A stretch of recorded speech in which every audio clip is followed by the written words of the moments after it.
안녕하세요. 용의자 Y 수사반장 권미란입니다. 오늘도 용의자들 추적할 텐데요. 오늘 토마토 투자클럽 최수천 전문가와 NH투자증권 윤정식 대리입니다. 안녕하세요.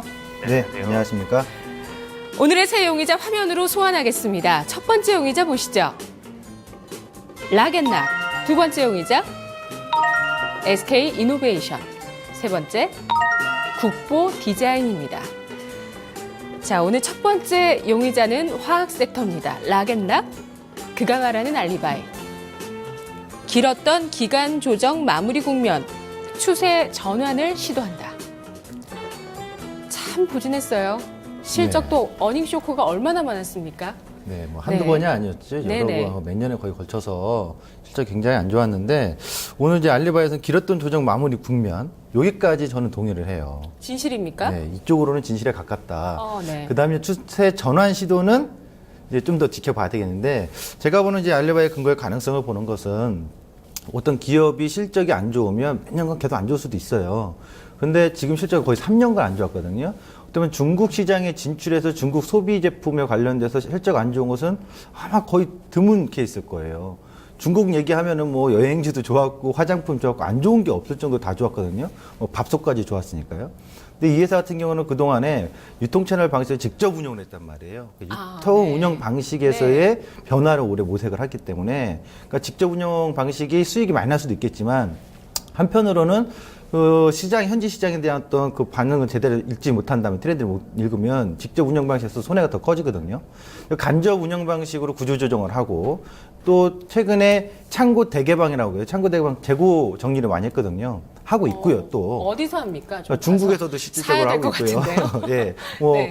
이 락앤락 같은 경우는 이제 올해는 작년 연말부터 직접 김성태 대표이사가 중국 현지에 가서 구조조정을 좀 가속화시켰어요. 그래서 본격적인 매출 성장은 급격하게 이루어지지는 않겠지만은 그동안의 부진을 막는 수준은 될 거라 이 말이죠. 그럼 그동안에 실적이 안 좋았던 것을 구조조정을 통해서 매출은 급증하지 않더라도 영업이익은 개선할 수 있는 가능성은 충분히 있다. 중요한 것은 또 하나는 최근에 이 회사가 사업을 다각화하고 있는데 뭐 한편에서는 투자자분들이 그동안 있는 돈으로 배당 많이 하지 말고 화장품 사업 같은 거 하면 어떠냐 이런 얘기도 많이 나왔거든요. 락앤락 측에 주주들이 그런 얘기를 요것도 했었거든요. 근데 이제 구체적인 답변도 없었고 그리고 또 그것을 많이 한다 하더라도 지금 와서 뭐 이 회사 주방용품 이제 이쪽인데 본인이 기존에 잘했던 사업이 아닌 다른 사업 쪽에 바로 발디딘다고 해서 성장할 수 있는 그 모멘텀이 강력하지 않을 거란 말이죠. 근데 이 회사가 사업 다각화 모색을 어느 쪽으로 방향을 잡았냐면 결국 자기 회사의 강점이 주방용품이다 보니까 그와 연관성 있는 쪽으로. 그러니까 유아에도 유아용품의 그 주방용품이 있거든요. 헬로베베라는 것 쪽으로 해가지고 매출을 조금 더 성장시키려고 하는 노력을 하고 있다는 거죠. 젖병 만들고요. 예.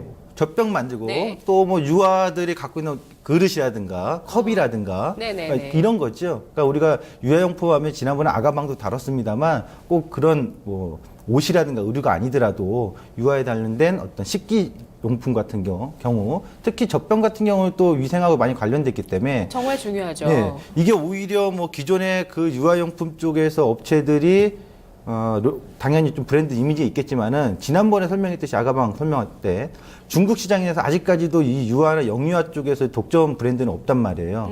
그러니까 이 회사가 오르면 특화된 쪽으로 갈 수도 있는 기회가 있을 수 있다는 점이고 이 자료화면 한번 보시면은 최근에 이 회사가 텀블러라고 물병이죠. 이 물병을 이제 이 이종석 씨 모델로 탑 모델로 내세워가지고 중국 시장도 공략하고 동남아 시장도 공략해요. 이게 최근에 유튜브가 한 200만이 조회거수 넘었는데 이거 물병 하나 팔아가지고 얼마나 남겠냐 그랬을 텐데 지난번에 한번 여러분들이 그 MBC에서는 이제 무한도전 예능 프로그램 한 코너에서 각 멤버들이 제품을 판 게 있어요. 네. 그때 정용돈 씨가 개그맨 이 텀블러를 팔았어요. 투명한 그 네. 텀블러. 투명 텀블러 팔았는데 레터링이 있는 예, 글자가 기억나시죠? 새겨져 있는. 기억나죠. 네. 처음에 그 개그맨이 자기 얼굴 내세우지 않을 때는 안 팔렸는데 얼굴을 가리고 할 때는 얼굴 내놓고 하니까 급격하게 매출이 올랐단 말이에요. 당시 제가 알기로는 2등인가 했던 걸로 알고 있는데 멤버들 스타 중에서. 마케팅. 네. 바로 이 스타 마케팅을 네. 락앤락이 하는데 이 텀블러 같은 경우가 최근 우리나라 시장도 그렇고 중국 시장도 그렇고요. 이게 하나의 패션 액세서리가 돼버렸어요. 그래서 많은 분들이 이걸 들고 있거든요. 젊은 층들한테 특히 그 유행이 많은데 이 이종석 씨 모델로 스타 마케팅을 통해서 이 텀블러 매출이 좀 빠르게 성장할 갖고 있다라는 점, 이런 점에 있어서 실적이 급격하게 추세 전환에까지는 아니더라도 그동안에 부진했던 것을 일단 일단락으로 어느 정도 막아놓고 리바운딩되는 추세를 전환하려고 하는 시도 국면에는 좀 있다. 그래서 저는 이 알라바이가 성립이 된다고 봅니다. 네, 그렇군요. 일단 구조조정을 해서 실적 부진을 막아놓은 상태고 앞으로 기대할 만한 아이템들도 속속 나오고 있기 때문에 그런 부분들 이제 저점 찍고 개선하는지 확인하면 된다. 네, 그렇죠. 석방 의견이신가요? 아니면 위험인가요? 네, 저는 석방 의견입니다. 석방 의견 주셨네요. 네. 네, 뭔가 개선의 가능성을 좀 더 두고 보자라는 말씀이신데요. 윤정식 대리님, 락앤락의 그 락앤락 진짜 고유 명사가 되어버린 그 락앤락이요. 정말 좋은 제품인데 이제는 또 많은 회사들에서 그런 것들을 생산하고 있고요. 젖병 쪽을 진출했는데 그 엄마들이 모유실감 젖병 많이 쓰시거든요. 제가 아는 엄마들도 더블아트 일본 제품인데 이것도 방사능 때문에 좀 문제가 있다가 그래도 워낙 제품력이 좋으니까 다들 많이 쓰세요. 더블아트. 자, 윤정식 대리님, 락앤락 어떨까요, 앞으로? 네, 사실 락앤락은 실망을 좀 많이 줬던 그런 주식 중에 하나입니다. 실적이 중국 관련해서 굉장히 좋을 것이다. 그러면서 어닝 서프라이즈를 시장에서 많이 기대했는데 실제로 실적을 딱 내놔 보면은 어닝 쇼크가 나온 적이 너무 많았습니다.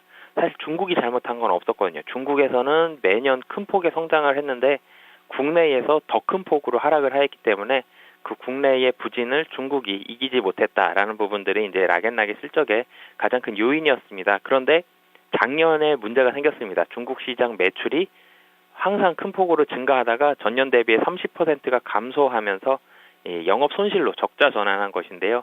이 부분이 이제 락앤락의 실적을 굉장히 좀 좋지 않게 만들어서 주가도 사실 많이 하락을 하였던 상태에서 더 이상 위로 올라가지 못하는 중국 관련 소비주인데도 모멘텀 하나도 못 받고 작년에도 거의 바닥권에서 그러니까 2014년 때 이제 2만 원 밑으로 내려왔는데 2014년 초반에 만 원대에서 움직이다가 만 원 밑으로도 한번 붕괴된 적이 있었습니다. 그 정도까지 주가가 많이 하락을 했다가 최근에 좀 올라가고 있는 그런 모습들 보여주고 있는데요.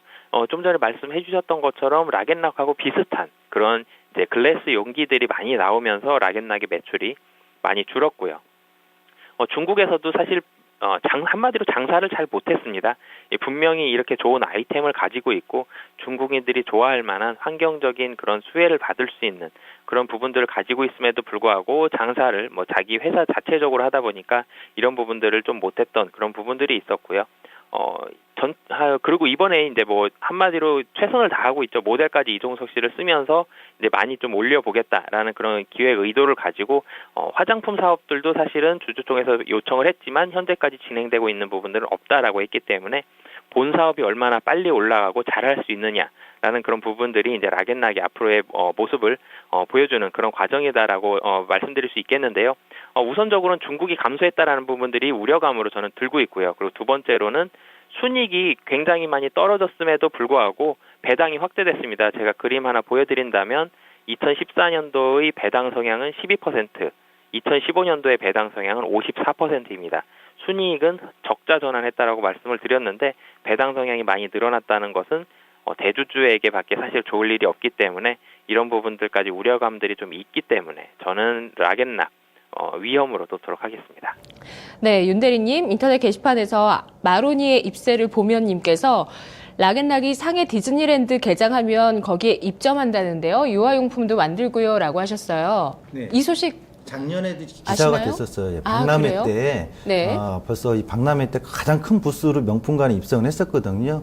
그 락앤락이. 그래서 이제 디즈니 상해 개장을 하면 그에 맞춰서 디즈니 헬로키티 같은 관련된 용품들을 계속해서 만든다는 거예요. 그래서 확정된 겁니까? 이 얘기는 확정이 된 거기 때문에 네. 그러니까 지금 이 락앤락 같은 경우는 아까도 제가 중요하게 보던 건 기존의 중국의 실적은 안 좋았던 거 인정을 하는 건 부분이고 이것이 구조조정을 통해서 유통 채널을 변화를 주면서 좀 개선될 수 있는 가능성이 있고 중요한 것은 이제 금방 얘기했듯이 제가 텀블러라든가 유아용품 쪽에서의 실적 개선세를 좀 보셔야 될 것 같다. 윤 대리님 이쪽 중국 모멘텀 다시 한번 강화될 수 있다는 점 어떻게 보시죠? 네, 저 그 디즈니 그 뉴스가 작년 9월 4일에 나왔었습니다. 당일날 한 8% 정도 올라가는 모습을 보여줬는데요. 거래도 굉장히 많이 터졌고요. 하지만 그게 그날 하루로 끝났습니다. 그렇게 따진다면 특별한 모멘텀이 아직은 되지 못했다고 보여지고요. 여러 가지로 사실은 기대해볼 만한 요인은 많지만 아직 확인된 부분이 없습니다. 그렇게 본다면 확인을 하고 다시 평가를 해도 늦지 않다라는 그런 판단하에 작년에 사실 너무 못했고요. 그리고 지금까지 좀 실망스러운 모습들이 많았어서 위험으로 저는 분류하도록 그렇게 하겠습니다. 네, 1분기 락앤락의 중국 실적 주시해서 확인하시겠네요, 윤 대리님. 네, 중국이 가장 큰 부분이고 모멘텀도 위험 요인도 중국이기 때문에 그 부분을 유의 깊게 확인하면 될 것 같습니다. 알겠습니다. 락앤락 수사 결과 정리하죠. 2011년도 락앤락의 주가가 5만 원 돌파하고 나서 연일 매년 약세를 보였죠. 12, 13, 14, 3년 연속 약세를 보인 이후에 올해 들어서 이제 연봉상 양봉을 조금씩 그려내고 있습니다. 구조조정의 효과 그리고 새로운 제품 라인업, 젖병과 텀블러 같은 라인업들 앞으로 중국에서 기대된다라는 점 기대 요인으로 나왔고요. 하지만 이런 부분들을 좀 실적으로 확인해 볼 필요가 있겠다. 이 역시도 두 분의 공통적인 의견이었습니다. 좀 더 가능성을 베팅해 주신 한 분은 석방 의견, 또 한 분은 좀 더 보수적인 관점에서 위험 의견을 주셨는데요. 락앤락 일단 위험으로 분류해 놓고 향후 중국 소비 수혜주로 재기할 수 있을지 지켜보겠습니다. 네, 두 번째 용의자입니다. 역시 화학주인데요. SK이노베이션. 그가 말하는 알리바이, 유가 하방 경직성 확보됐다. 최악에서는 벗어나는 시기다. 자, 화학주의 목표 주가 상향 리포트가 네. 많아요, 요즘. 네, 책이 많이 나오죠. 정유주도 많아요. 네. 정유주도 1분기 실적 개선에 어떤 기대감이 조금씩 있는 것 같아요. 어떻습니까? 지난번인가 지지난주에 때 우리 롯데케미칼 했을 때 얘기를 해드렸는데 롯데케미칼 아직 좀 점진적으로 또 상승 더 이어가고 있거든요. 근데 이제 종합석유화학의 롯데케미칼하고 SK이노베이션 약간의 차이가 있어요.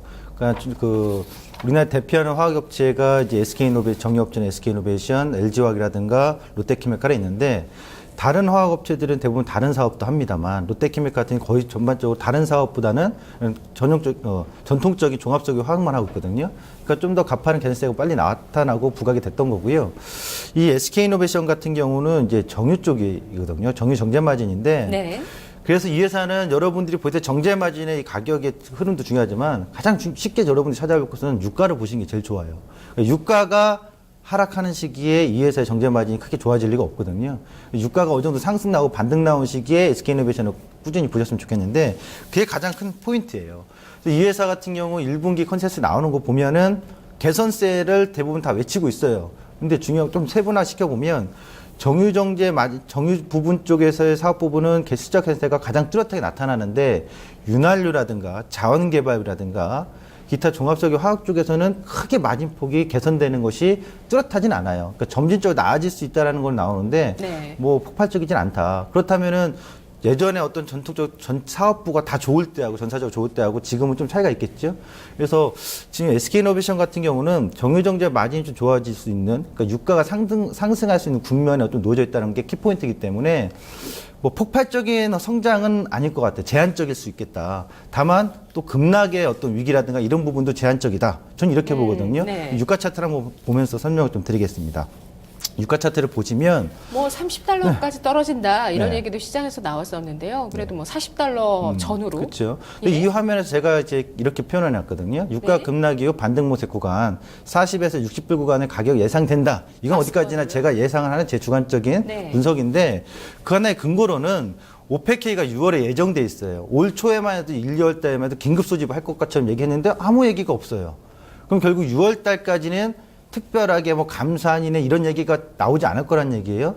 그리고 뭐 공급 부분이 있어서도 마찬가지고요. 다만 최근에 이란하고의 타결 부분이 또 나왔는데 30일 아직 확정이 안 됐거든요.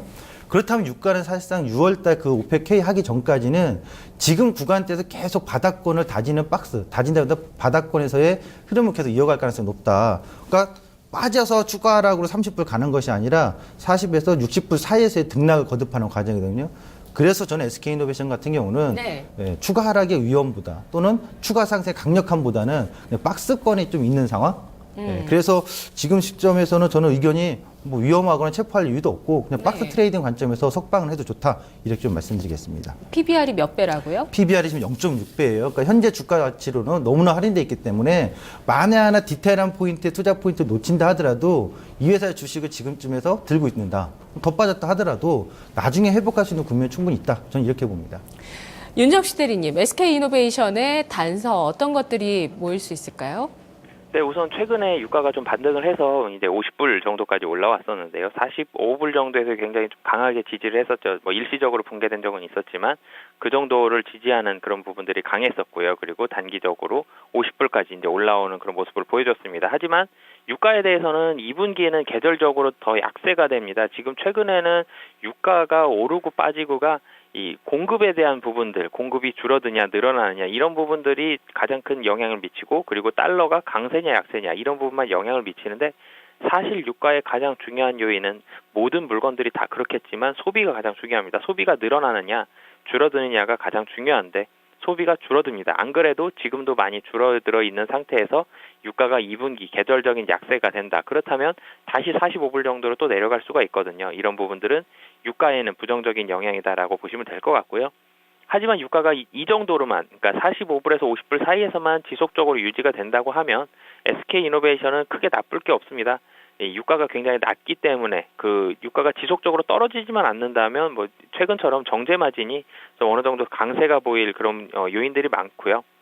그래서 그 최근에 정제 마진에 대한 그림 하나 보여드리겠는데, 최근 들어서 정제 마진이 굉장히 좀 빠르게 올라왔습니다. 하지만 이 정도 가격에서 더 이상 올라가기는 조금 쉽지 않은 그런 모습이다라고 보시면 될 것 같고요. 정제 마진이 근데 증가한 부분들이 이 수요가 늘어나서 정제 마진이 증가한 게 아니고요. 가동률이 줄어들었습니다. 그래서 이 정제가 돼서 나오는 그 양 자체가 줄었기 때문에 마진은 당연히 올라가는 이런 현상이다라고 보시면 될 것 같습니다. 분명히 유가가 강세가 되는 국면이면 정유주에 좋고요. 유가가 약세가 되는 국면이면 정유주에 안 좋습니다. 하지만 유가가 어느 정도 유지가 된다라고만 보면 정제 마진에 대해서는 더 이상 손해볼 부분이 없기 때문에 SK이노베이션은 좋은 부분이다라고 볼 수 있지만, 앞으로 2분기에서는 좀 더 유가에 대해서 보수적인 자세가 그런 환경이 조성이 될 가능성이 좀 더 높기 때문에 박스권 안에서 움직인다라고 봤을 때 저는 SK이노베이션을 좀 위험으로 분류하도록 하겠습니다. 네, SK이노베이션 수사 결과 정리하겠습니다. 두 분 모두 SK이노베이션이 유가와 흐름이 커플링 될 것이다, 동조화되는 흐름을 나타낼 것이다 라는 데에 대해서 같은 의견을 주셨습니다. 자, 그렇다면 여기서 유가가 더 떨어지느냐에 민감하게 SK이노베이션이 반응할 것이냐? 그건 또 그렇지 않다. 40달러 선에서 어느 정도 유지가 된다면, 또 혹은 40에서 60달러 선에서 박스권의 흐름을 보인다면 SK이노베이션도 박스권의 흐름, 추가 하락을 해도 크게 무서워하지 않을 만한 구간이다라고 두 분 모두 비슷한 의견을 주셨는데요. 자, 한쪽에서는 앞으로 개선될 수 있는 실적 회복세, 이런 부분과 PBR 0.6배 수준을 주목하자, 또 6월에 오펙 회의 부분을 주목하자라면서 석방 의견 주셨고요. 한쪽에서는 2분기 다소 계절적인 약세, 또 정제 마진 둔화 우려해 주시면서 위험 의견 주셨기 때문에 석방과 위험 사이에서 위험으로 분류하겠습니다. 세 번째 용의자 국보 디자인 추적하겠습니다. 그가 말하는 알리바이, 상대적으로 덜 오른 인테리어주 주목하자. 자, 시장에서 유아용품 아까 얘기도 잠깐 나왔지만 그런 부분이나 또 건자재 쪽에 대한 관심이 상당히 많은데, 국보 디자인도 알짜 기업으로 많이들 알고 있잖아요. 네, 재무적으로는 부채 비율도 거의 없고요. 굉장히 재무적 안정성이 있습니다. 그런데 이제 이 국보 디자인의 핵심은, 제가 갖고 오는 증거는 결국 부동산 정책이에요. 현 정부 들어서 부동산 정책이 계속해서 이슈화되고 있고 살리려고 하는 모멘텀이거든요. 특히나 이제 작년에 화두가 됐던 거는 연내 처리하겠다고 했던 것이 부동산 3법이었거든요. 상한가 폐지, 공공 부분은 그대로 두더라도 민간 부분에 있어서 이런 부분에 있어서 이 회사와 관련된 건자재들이 다시 한번 폭등을 좀 보여주고 있어요. 그게 가장 핵심인데, 두 번째 이제 간단하게 얘기 들어가면 이 회사의 또 하나는 아까 재무적인 안정성도 있고, 또 베트남 쪽이 워낙에 지금 호황이거든요. 베트남 쪽은 지금 워낙에 외국 자본들 투자를 많이 하고, 우리나라 대표 삼성도 엄청나게 투자했거든요. 뿐만 아니라 필리핀이나 이런 그 동남아 국가들, 이머징 국가들 많이 있죠. 그런 부분에서 이 회사가 또 베트남 법인이 있다 보니까 거기에 따른 성장 매출 기대가 된다는 점에 있어서 상당히 좋은 소식이 나오고 있어요. 삼성 물량 봤습니까? 국보 디자인. 삼성 사무실을 디자인해 준다든지. 그런 부분이거든요. 그러니까 이 두 가지 요인이 이 회사의 주가를 끌어내는 요인인데, 저는 여기서 이제 한 가지 의문이 드는 건, 뉴스에 팔으려는 얘기가 있잖아요. 증시격언에. 그러니까 이 회사의 정책 효과가 계속 나오니까 그에 따라서 뉴스에 8월가 되는 시점인지 네. 아니면 지금 정책 효과가 계속 지속되고 앞으로 이 회사가 올해 내내 실적이 좋을지 여부를 지금 한 3, 4, 5월 달에 이 기간에는 한두 달 정도 고민을 좀 해봐야 되지 않나 싶어요. 그 단서를 찾는 건 국보 디자인뿐만 아니라 비단 뭐 전체 관련 기업들. 건자재 그쵸. 업체들 다 마찬가지겠네요. 다 같이 봐야 되는 거거든요. 네. 그걸 한번 제가 자료로 갖고 왔거든요. 네. 보시죠.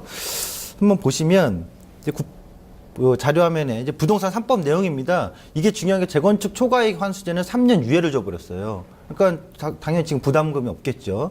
이렇게 해서 지금 이쪽 부동산 3법에 톡톡한 수혜를 받고 있는 거고 관련주들을 보시죠. 먼저 국보 디자인부터 보겠습니다.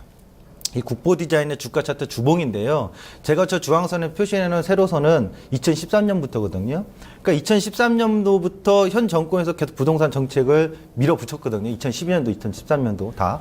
근데 이 보시면 지금 주가의 흐름이 계속 시세를 타고 올라왔단 말이에요. 그러다가 작년 연내에 법안 부동산 3법이 처리되면서 다시 급등세를 보여주고 있고요. 다시 그 다음 종목입니다. 한솔홈데코. 이 회사 같은 경우는 이제 강화마루 쪽인데 한솔홈데코도 동일한 흐름입니다. 예, 이 주 회사의 주가 흐름이 거의 동일해요. 세 번째는 어찌 보면 건자재의 대장격인 LG하우시스나 KCC인데 지금 최근에 이 주식들은 빠지고 있어요. 오히려. 지금 실적 앞두고 나서 오히려 빠지고 있다는 네. 점이거든요. 쌍봉의 모습으로. 그리고 하나 더 동아기업입니다.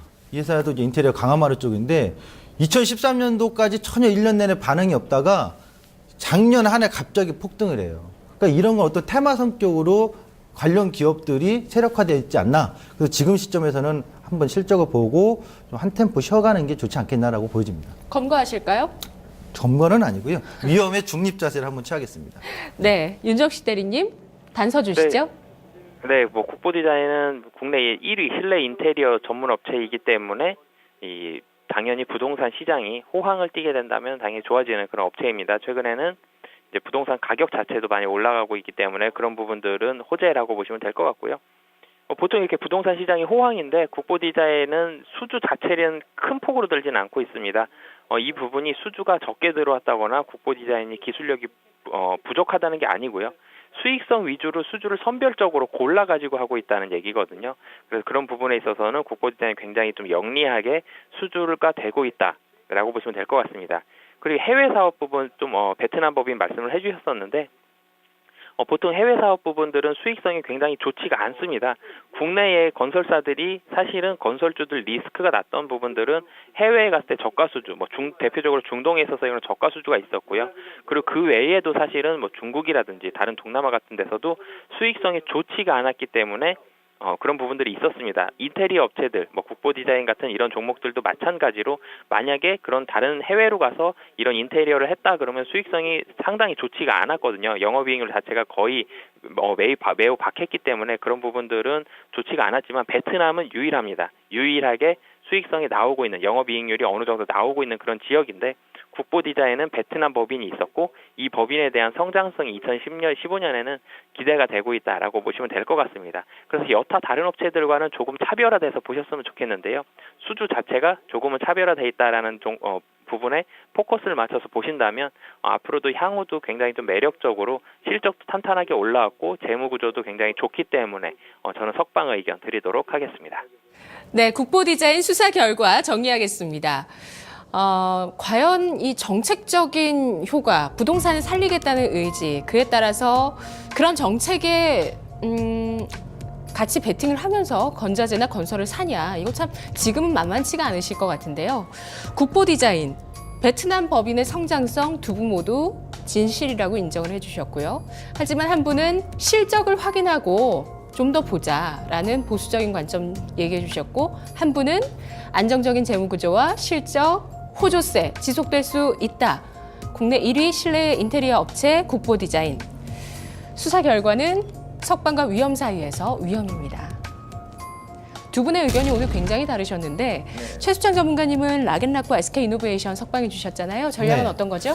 그 락앤락의 전략을 좀 말씀드리겠습니다. 네. 아까 말씀드린 대로 SK이노베이션은 9만 원에서 12만 원대 박스로 계속 보시면 될 것 같고요. 네. 락앤락은 13,000원 정도의 눌림이 주어진다면 배팅 해볼 만한 가격이고 상당 가격은 올해 한 16,000원 정도까지 보시면 될 것 같습니다. 손절가는 얼마죠? 손절가는 11,000원을 이탈시킨다면 결국 계속 박스 바닥에서 기는 모습이기 때문에 거기서는 손절을 가격으로 기준을 지키셨으면 좋겠습니다. 네, 우리 인터넷 게시판에서도 락앤락 기관들이 100만 주를 한 달 동안 매수를 해서 좀 이런 부분도 유심히 보시는 분 계시는데요. 윤정식 대리님은 국보 디자인 석방시켜 주셨죠? 전략 주시죠? 네, 국보 디자인 앞으로 향후 성장성이라든지 완전성 면에서 굉장히 매력적이다라고 보여지고요. 매수 가격은 19,000원, 지금 현재 가격이 19,000원 정도인데 이 정도에서 투자 관점으로 보신다면 약간 2만 원 정도에선 매물벽이 좀 있지만 여기 뚫고 가면 목표 가격인 22,000원 정도까지 충분히 도달 가능하다고 보여지고요. 손절 가격은 그동안 지지선으로 굉장히 많이 작용을 했었던 16,500원 말씀드리도록 하겠습니다. 네, 알겠습니다. 용의자와의 내일 이 시간 다시 돌아오죠.